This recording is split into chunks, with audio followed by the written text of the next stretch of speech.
Hare Krishna. Welcome to our program. Our speaker of the day is Shriman Gauranga Darshan Prabhu. He has done his master's degree from the prestigious Indian Institute of Science, Bangalore. Prabhuji is a disciple of His Holiness Radhanath Swami Maharaj, who is a senior disciple of His Divine Grace A.C. Bhaktivedanta Swami Srila Prabhupada. He is also a member of ISKCON Examination Board and takes classes on Srimad Bhagavatam, Sri Chaitanya Charitamrita and Vaishnav etiquettes.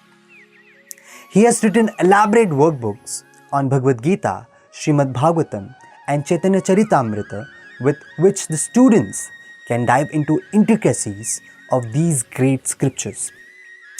He is a compiler of many other educational booklets and magazines, thus helping the seekers of Bhagavad knowledge.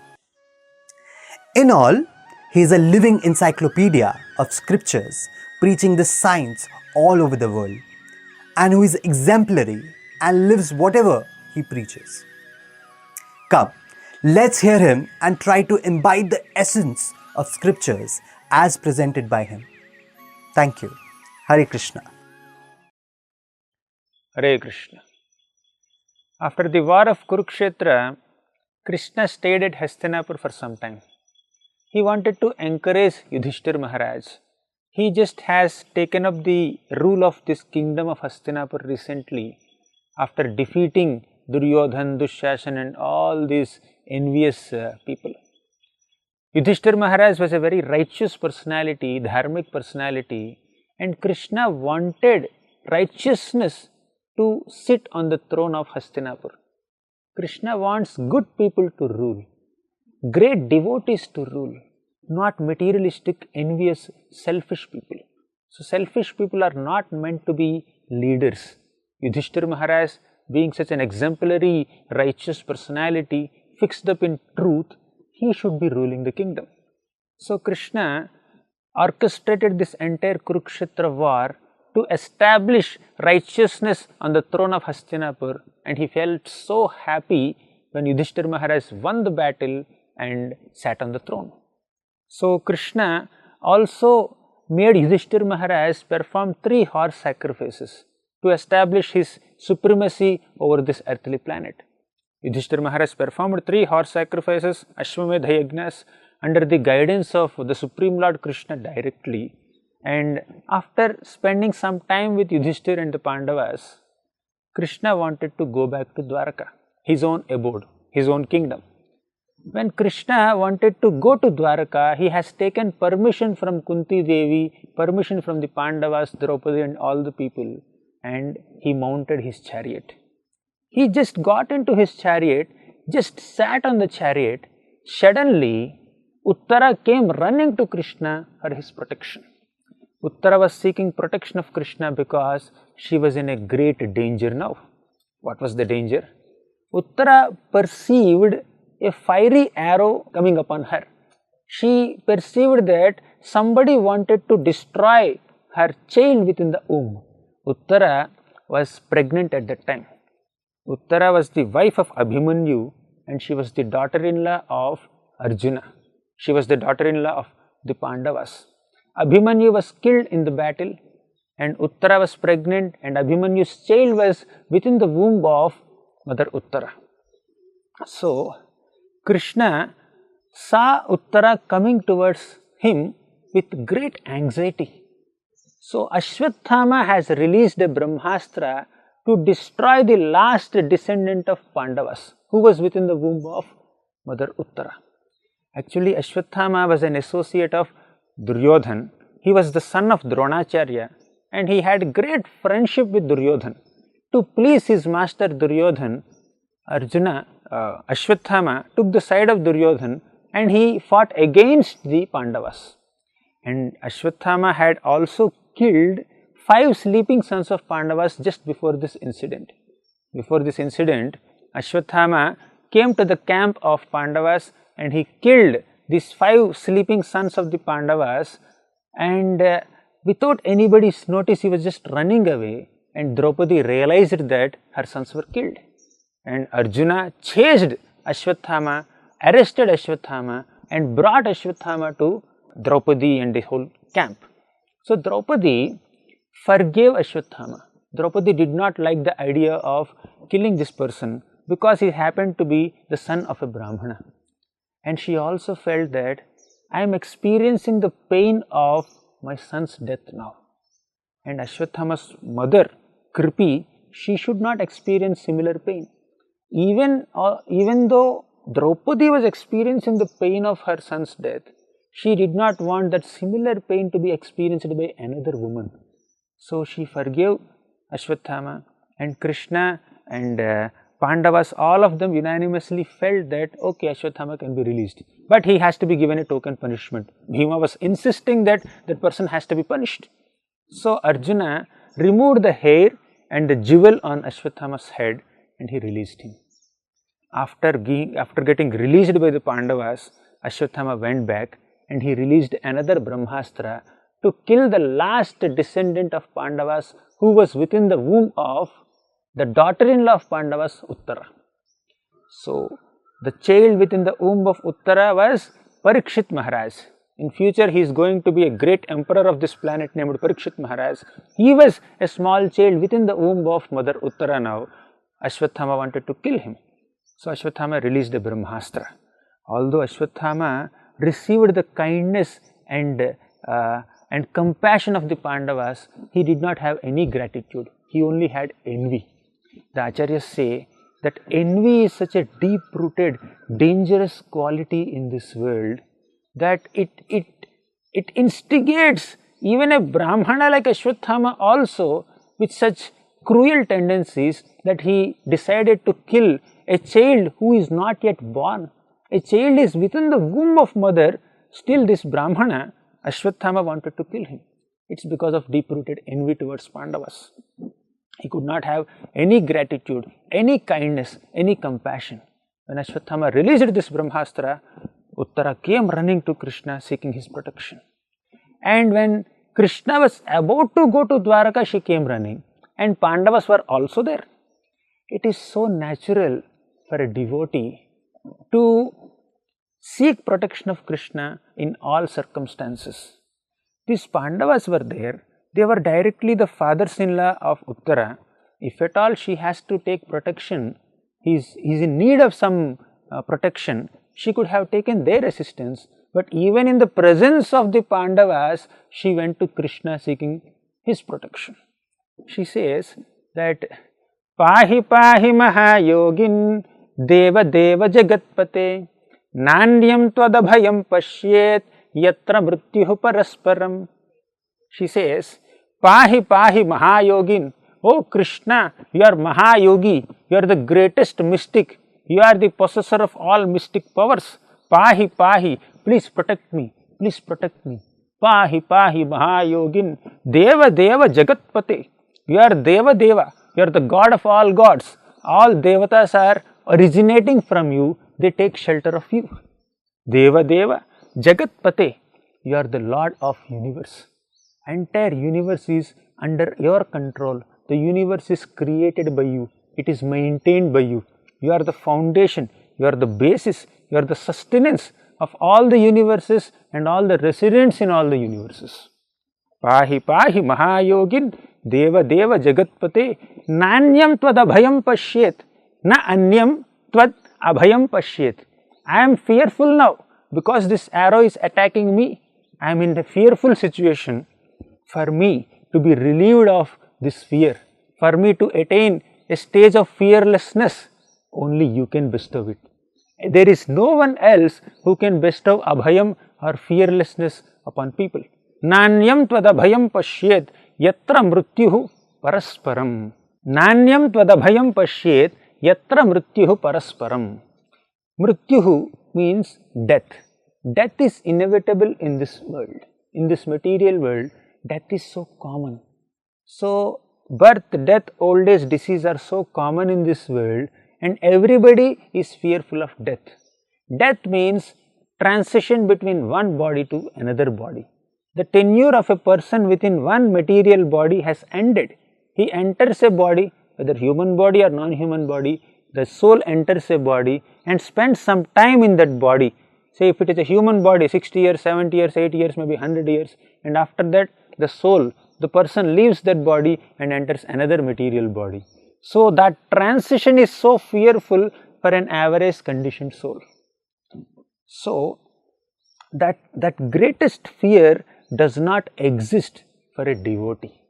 A devotee who has taken shelter of God, shelter of Krishna, does not fear death, because he understands that my tenure within this body has ended by the will of God. Now by the will of God I will enter another body. All this is plan of God. Whatever God decides for me, I will just follow. He had that much faith in God, that trust in God's intentions. A devotee is not fearful of one's own death. But here Mother Uttara is fearful. Not that she will die. She tells Krishna, "Oh Krishna, I am not fearful of my death, but still I am asking you to bestow fearlessness upon me because I am worried about my son's death. A child is growing within my womb. Let the fiery arrow that is coming from whatever source," she did not know. So let the fiery arrow which is attacking me kill me, but it should not kill my child within the womb. A mother is so noble. Her love for her child is so exemplary that she wanted to sacrifice her own life for the protection of the child's life. So, being a selfless mother, Uttara wanted to protect her child. And Uttara sought this protection from Krishna, and she did not seek that protection from the Pandavas. Pandavas are so powerful. Bhima is so powerful. He single-handedly killed all the 100 sons of Dhritarashtra. Arjuna was so powerful. He killed Karna, then Drona, then Bhishma, and many other great warriors. He received so many military certificates from exalted personalities of the universe like Indra and Shiva also. He killed Jayadratha. He killed so many people, and he is very popular in this planet as a great bowman.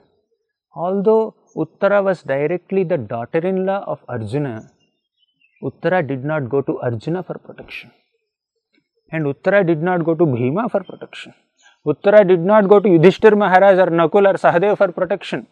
Uttara very naturally and spontaneously, without making any analysis of the prowess of all the personalities standing there, she just went to Krishna only. She directly went to Krishna and said, "Krishna, pahi pahi mahayogin deva deva jagatpate nanyam tvada bhayam pashyet yatra mrityuh parasparam." I don't see anyone else who has the capability to protect me from this predicament. So you are the only person who can give me protection, who can give me fearlessness. Please protect me. So when Uttara prayed like this, Krishna reciprocated. And Pandavas, they did not get offended. Oh, Uttara is supposed to seek our protection. In our presence only, she is going to Krishna for protection. Pandavas never felt bad, because Pandavas are also pure devotees. When they need protection, they will also take shelter of Krishna only. Earlier, Ashwatthama released another Brahmastra some time back. When Arjuna was chasing this Ashwatthama, Ashwatthama killed the 5 sleeping sons of Pandavas. At that time, Arjuna chased Ashwatthama. Then, out of helplessness, Ashwatthama released a Brahmastra to kill Arjuna. And Arjuna saw a great glare, great effulgence there, and he was bewildered, he was confused. He asked Krishna, "Oh Krishna, I don't see anyone else other than you who can bestow fearlessness upon me. Can you please tell me the cause of this great effulgence and heat?" Then Krishna told, "Ashwatthama released a Brahmastra, so you should also release a Brahmastra and you should withdraw both the Brahmastras so that the effect of Ashwathama's Brahmastra can be nullified. So Ashwathama knows how to release Brahmastra, he does not know how to withdraw Brahmastra, because you know that knowledge, oh Arjuna, please withdraw this Brahmastra, both the Brahmastras.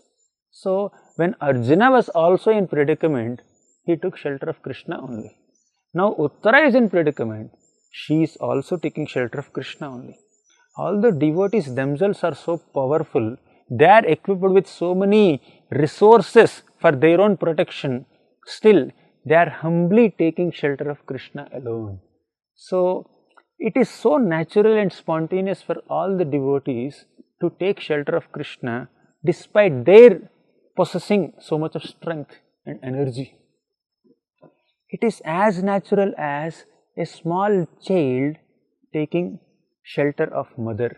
Whenever a child encounters some little danger or obstacle, the child will very naturally call out for its mother. Similarly, devotees so naturally call out for the Supreme Lord Krishna to come and protect them. Krishna became like the size of a thumb. He entered within the womb of Uttara, assuming a size of as big as thumb, and inside the womb he generated his own prowess, his own effulgence, his own radiance. So Brahmastra was there to attack the child within the womb of Mother Uttara, and Krishna counteracted the effulgence of Brahmastra, counteracted the prowess of Brahmastra by his own prowess. So he took the size of a small thumb, Angushta matra mamalam sphurat purata maulinam apivya darshanam shyamam tadit vasasam achyutam.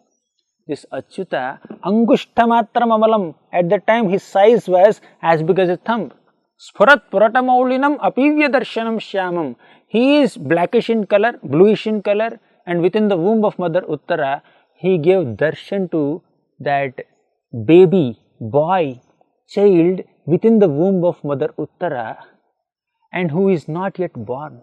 He is Parikshit Maharaj. He is going to be the emperor of this whole planet very soon. And that Parikshit had the great opportunity to take the darshan of Krishna even before he is born. That's why he is called Vishnurata or Bhagavat-rata. So Vishnurata or Bhagavat-rata means the person who is protected by Supreme Lord Vishnu, Bhagavan. So this Parikshit Maharaj had the great privilege to take darshan of Krishna even before his birth. That is the speciality of this great soul Parikshit. And this Parikshit, at the end of his life, he is going to hear Srimad Bhagavatam. Just like he contacted Krishna before his birth, just before his death also, he will be in contact with Krishna in the form of Srimad Bhagavatam. At the end of his life, last 7 days of his life, he had spent hearing Srimad Bhagavatam from Sukadeva Goswami. And that Bhagavatam is non-different from Krishna. That Bhagavatam is the book form of Krishna. So Krishna entered the womb of Mother Uttara and counteracted the radiance of Brahmastra with his own power, and he came out of the womb and he sat on the chariot, and Krishna was about to leave. Krishna was about to depart from Hastinapur. He wanted to go to his own kingdom Dwarka. At that time, Kunti came running to Krishna. Kunti said, "Oh, my dear Krishna, now we are leaving. Without your presence, we cannot survive. You have protected us in various ways so far, and now, just now also you protected us from the wrath of Ashwathama's Brahmastra. You protected Parikshit. Without you, how can we live?" So this Kunti Maharani's heart was filled with gratitude. She expressed her complete dependence on Krishna. She said, "We cannot stay without you." She started offering so many heartfelt prayers, requesting Krishna to stay back in Hastinapur. With feelings of gratitude, with feelings of separation, she is expressing her heartfelt emotions in front of Krishna. And these prayers of Queen Kunti constitute a very important section of the first canto of Srimad Bhagavatam. Kunti is a very noble lady. She is a very chaste lady. So she lost her husband at a young age, and when her husband Pandu died, she had 5 children. 3 children of her own, that is Bhima, Arjuna and Yudhishthir, and 2 children, Nakula and Sahadeva, who are born of her co-wife Madri.